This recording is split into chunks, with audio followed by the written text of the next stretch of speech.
F-16, esse famoso caça fabricado nos Estados Unidos, completa 50 anos. E é por isso que a gente resolveu trazer um vídeo contando mais sobre a sua história e curiosidades desse que é o caça mais operado atualmente no mundo.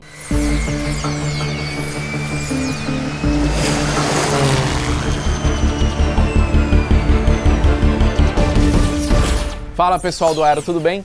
Para falar sobre o F-16, um vídeo só não é suficiente. Então, para não ficar um vídeo muito longo, eu vou resumir um pouco a história e te convido também a assistir depois desse vídeo aquele que eu gravei lá em Portugal mostrando um F-16 de perto e todos os seus detalhes físicos, todas as suas características.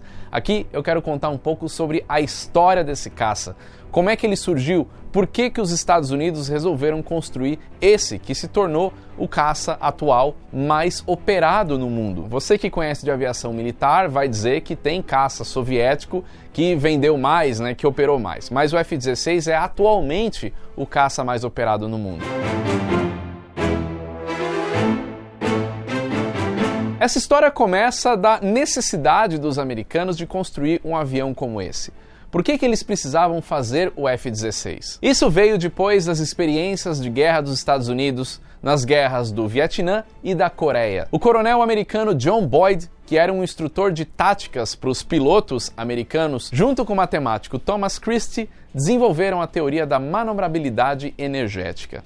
Parece que o negócio é um pouco técnico, Calma que eu não vou deixar esse vídeo técnico. Essa teoria da manobrabilidade energética consistia em trazer alguns aspectos do avião e fazer um cálculo em cima disso. Então eles traziam a velocidade, o arrasto, o empuxo, o peso da aeronave e criavam um cálculo com todos esses dados. Isso fazia com que eles conseguissem saber mais sobre a capacidade de combate de um caça. Agora, para que eles tinham que saber isso? Basicamente para melhorar os projetos de aviões desse tipo naquela época. Com esses cálculos, eles puderam prever coisas em projetos e também sugerir novos ajustes para trazer um caça cada vez mais capaz, cada vez melhor.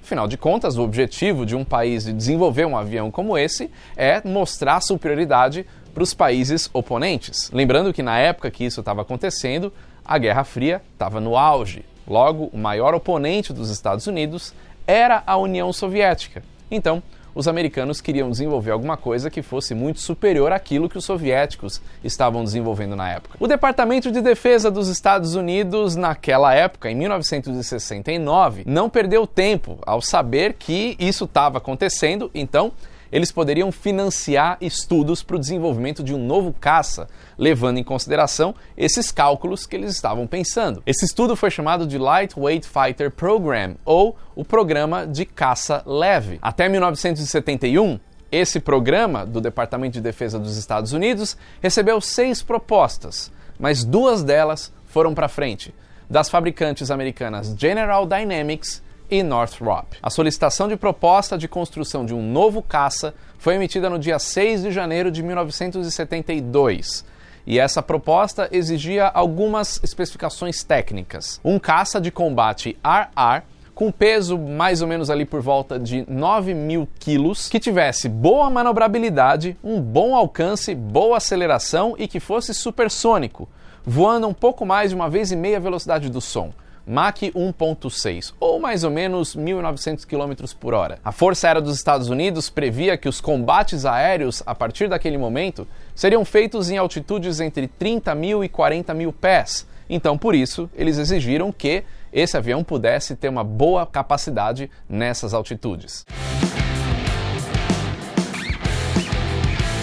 Com todas essas especificações, as 2 fabricantes que foram para frente com o projeto receberam um investimento do governo dos Estados Unidos de 40 milhões de dólares, que se a gente converter para o dinheiro de hoje, seria mais ou menos 290 milhões de dólares, para desenvolver 2 protótipos. No caso da General Dynamics, esse protótipo recebeu o nome de YF-16 e a Northrop YF-17. Só pela nomenclatura inicial você já deve imaginar qual das 2 fabricantes levou o projeto para frente e ganhou. Mas calma que a gente já chega lá. Conforme a proposta, os 2 projetos levariam 2 anos de desenvolvimento e testes. e deveriam começar a entrar nos primeiros testes de voo a partir de 1974. Só que a General Dynamics correu com o projeto e conseguiu lançar o seu primeiro protótipo do YF-16 em dezembro de 1973. E um negócio muito curioso aconteceu em janeiro de 1974, quando o avião estava começando a fazer os seus primeiros testes de táxi ainda no aeroporto, sem a intenção de voo. Essa história é bem conhecida do F-16, que ele voou acidentalmente.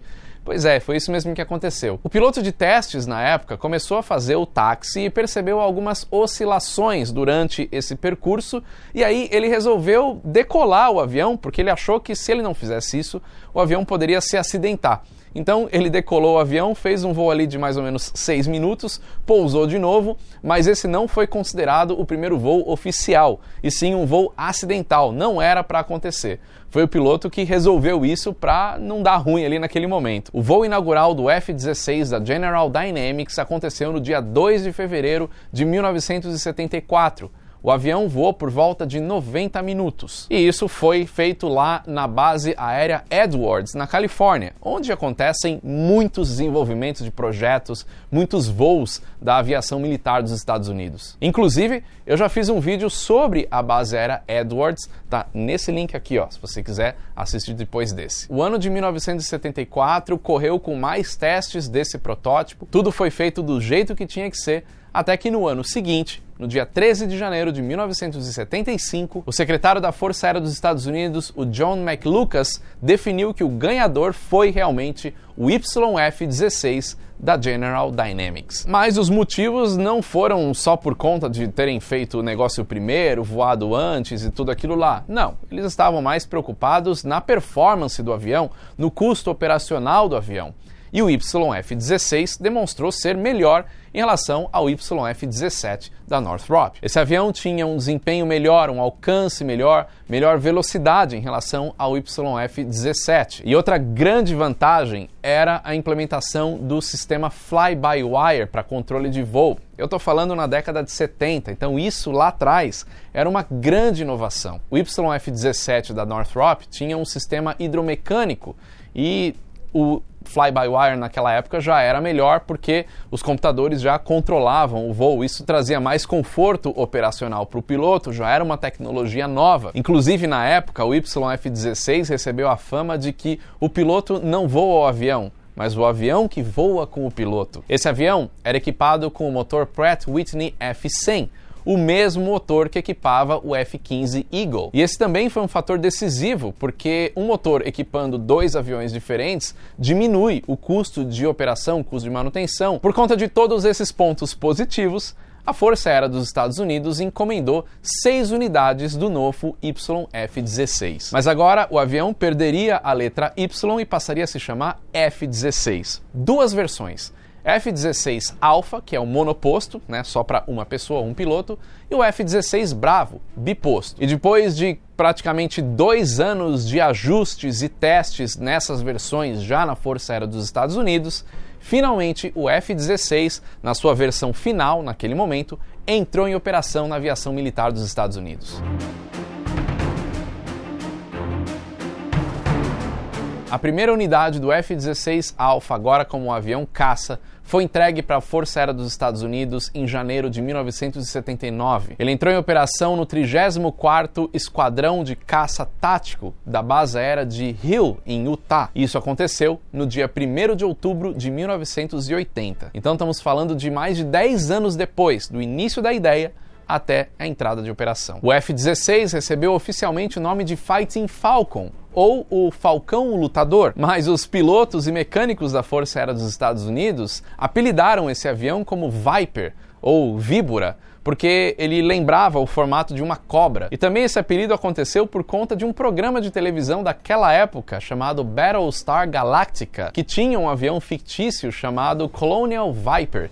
E aí, o F-16 acabou também ganhando esse apelido. Mas e o concorrente, o Northrop YF-17? Será que eles simplesmente queimaram 40 milhões de dólares e não se falou mais nisso? Claro que não. A Northrop também é uma fabricante de aviões militares nos Estados Unidos muito forte, muito conhecida, e eles seguiram com o projeto, mas não na Força Aérea dos Estados Unidos. Eles acabaram indo para um programa da Marinha Americana, chamado Navy Air Combat Fighter, em 1975. Isso daí acabou indo para um outro projeto que futuramente se tornaria um avião fabricado pela McDonnell Douglas, o FA-18 Hornet. Agora, falando das versões do F-16, foram muitas. E eu não vou citar todas aqui nesse vídeo, então vou citar as principais. A ideia dessas versões era sempre ir trazendo melhorias para esse avião. Então começou lá com o F-16 Alpha e Bravo, né, a versão Alpha monoposto e a versão Bravo biposto. E esses foram de início de produção, trazendo as versões Block 1, 5, 10, 15 e 20, sendo que a versão Block 15 foi a primeira que teve uma grande modificação de design do avião. Eles colocaram um estabilizador horizontal maior e essa foi a versão mais produzida. Depois teve o F-16 Charlie e Delta. Charlie monoposto, Delta biposto. Eles entraram em operação em 1984 com as versões Block 30 e 32, 40 e 42 e 50 e 52. Depois teve o F-16 Echo e Fox. Echo monoposto, né, para um piloto, e Fox biposto, para duas pessoas. Essas são as variantes mais recentes do F-16, na versão Block 60. Essa versão trouxe uma melhoria de aviônicas, né, uma modernização de aviônicas e também um motor mais potente. E aí eles pararam a fabricação do F-16 por um tempo, depois trouxeram de volta e tem a versão F-16 Victor, porque eles acabaram usando o V em referência a palavra Viper, né, que era o apelido do F-16. E o F-16V trouxe as versões Block 70 e 72. E aí, claro, a gente já está falando do ano de 2012, então o que esse avião traz é o que tem de mais moderno na aviação que poderia ser embarcado nesse avião. Lembrando que o F-16 não é um avião de quinta geração, né? Ele é um avião lá dos anos 70, mas tudo que eles puderam alterar nessa nova versão de aviônicas, melhorias, eles colocaram como, por exemplo, implementação de novos radares e outros equipamentos. Colocaram novos sistemas de automação e motores novos mais potentes. Ao longo desses 50 anos de história, outras versões foram criadas, não só para a operação dentro dos Estados Unidos, mas o F-16 foi um caça produzido para exportação, por isso que atualmente ele é o caça mais operado no mundo. Tem mais de 2.000 unidades desse caça sendo voadas, operadas em forças aéreas aí do mundo inteiro. Nesse meio do caminho, a General Dynamics foi adquirida pela Lockheed Martin. A Lockheed Martin sabia que esse era um projeto muito bom e continuou com o desenvolvimento. Então, eles acabaram também trazendo novas versões. E é interessante que a Lockheed Martin foi produzindo o F-16 de acordo com a necessidade do cliente. Então, dependendo do local que o avião fosse operar, a Lockheed Martin fazia alguma alteração para atender aquele determinado país. Eles fizeram o F-16 e SUFA, especialmente para a Força Aérea Israelense. Também fizeram o F-16 e N, para a Força Aérea da Índia. Para o Iraque, foi o F-16 IQ, Índia Quebec. O F-16 MLU nas versões Alpha e Bravo, lembra, Alpha monoposto, Bravo biposto, foi feito para alguns países da Europa, como a Noruega, Dinamarca, Holanda, Bélgica e Portugal. Agora, além dessas conhecidas, tiveram algumas variantes escondidas ali no mundo. Algumas, inclusive, que nem chegaram a ser produzidas. O F-16N, ou TF-16N, foi uma versão produzida para atender a Marinha dos Estados Unidos. Um avião de treinamento. Ele é um derivado do F-16 Charlie e Delta Block 30, mas sem armamentos. Foram produzidas 22 unidades do F-16N e 4 unidades do TF-16N. Teve o F-16 79 Export Fighter, como o próprio nome sugere, um caça para exportação. Teve também o F-16 XL, 2 protótipos construídos para testar a manobrabilidade supersônica, incorporando um novo design de asa em delta. Esse projeto entrou na competição como um substituto do F-111, mas acabou perdendo para o F-15 Eagle. Só que eles não jogaram fora. Isso daí acabou sendo usado pela NASA como testes até 2009. O modelo do F-16 também teve até uma variante de demonstrador de tecnologia, o X-62 Vista. Eles testaram alguns sistemas também em push vetorado e coisas que abririam caminho para o desenvolvimento de um novo caça lá na frente, um caça de quinta geração, o F-35 Lightning II. Também teve uma versão do F-16 no Japão. Na verdade, foi um acordo lá em 1995 com a Mitsubishi, que criou o F-2. Um avião baseado no F-16, fabricado no Japão. Não é exatamente o mesmo avião, mas teve um acordo de transferência de tecnologia. O F-2 é um avião com as asas um pouco maiores, também tem a maior parte de material compósito e tem outras alterações. O F-16 até participou um pouco daquele negócio de desenvolvimento de aviões com asa de inflechamento negativo. Eu conto mais sobre inflechamento negativo, inclusive tem uma série aqui no Aero por Trás da Aviação falando sobre isso. Tá aqui, ó, o link e tá na descrição também, mas o F-16, apesar de ter também participado daquele início, não foi para frente, o projeto foi descontinuado e não passou de maquetes. Você vê que o F-16 participou de muitas etapas no desenvolvimento dos aviões militares dentro dos Estados Unidos, foi exportado para vários países do mundo, foram construídas mais de 4.600 unidades desse avião e atualmente estão em operação 2.145 unidades, sendo então o caça mais operado no mundo atualmente, desconsiderando aqueles que foram mais fabricados e que não estão mais em operação, ou que têm menos em operação do que 2.145 unidades como o F-16. Sem contar que tem mais 150 unidades pedidas desse avião aguardando a fabricação. Então, esse número vai aumentar. O F-16 opera em 25 países no mundo e é responsável por 15% da frota de caças no mundo. Então, é uma história bem interessante. Agora que acabou esse vídeo, eu sugiro você clicar em um desses vídeos que estão aparecendo aqui, que conta mais essa história. Esse vídeo aqui, ó, é sobre o F-16, que a gente gravou lá em Portugal, para você ver ele de perto, ver todos os detalhes, né, os detalhes de design que são bem interessantes. E assistindo esse vídeo você vai conseguir identificar um F-16 facilmente, porque ele tem umas particularidades bem legais, beleza? E também estou sugerindo esse outro vídeo para você assistir e saber um pouco mais sobre a aviação.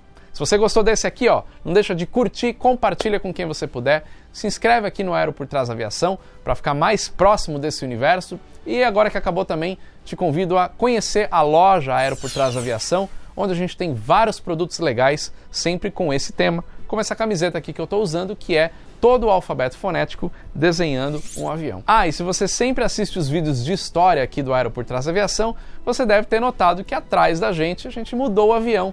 Em homenagem ao F-16, aqui no nosso hangar, a gente tirou aquele Boeing Stearman e colocou esse F-16 para ilustrar um pouco mais essa história. É isso aí, valeu e até o próximo vídeo.